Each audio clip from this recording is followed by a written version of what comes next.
ताज्या बातम्यांसाठी पाहत रहा तीचा सागर न्यूज। हिंदुस्थानाचा राष्ट्रध्वज भगवाच हवा, भिडे गुरुजी पुन्हा वाद्याच्या भोवऱ्यात। सांगलीमध्ये शिवप्रतिष्ठान हिंदुस्थानच्या वतीने 15 ऑगस्ट निमित्ताने हिंदवी स्वातंत्र्य दिन पदयात्रा काढण्यात आली। संभाजी भिडे यांच्या नेतृत्वाखाली सांगली शहरातून धारकऱ्यांनी हातात भगवे झेंडे घेऊन ही रॅली काढली।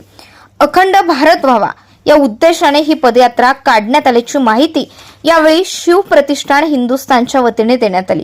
दरम्यान या पदयात्रेमध्ये संभाजी भिडे यांच्यासह शेकडो धारकरी सहभागी झाले।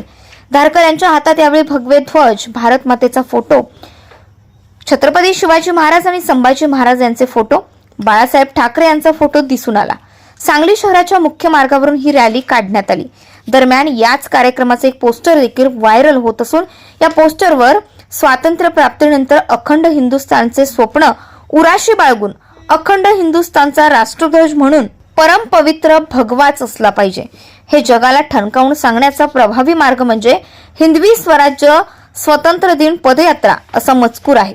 यावरून आता पुन्हा एकदा संभाजी भिडे हे वादाच्या भोवऱ्यात सापडण्याची शक्यता। ही हिंदवी स्वराज्य स्वतंत्र दिन पदयात्रा संभाजी भिडे गुरुजी यांच्या नेतृत्वात काढण्यात आली। या रॅलीमध्ये शेकडो धारकरी सहभागी झाले।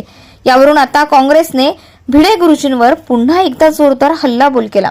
मनोहर भिडे यांच्याकडून स्वातंत्र्य दिनी हिंदवी स्वराज्य स्वातंत्र्य दिन पदयात्रा काढण्यात आली।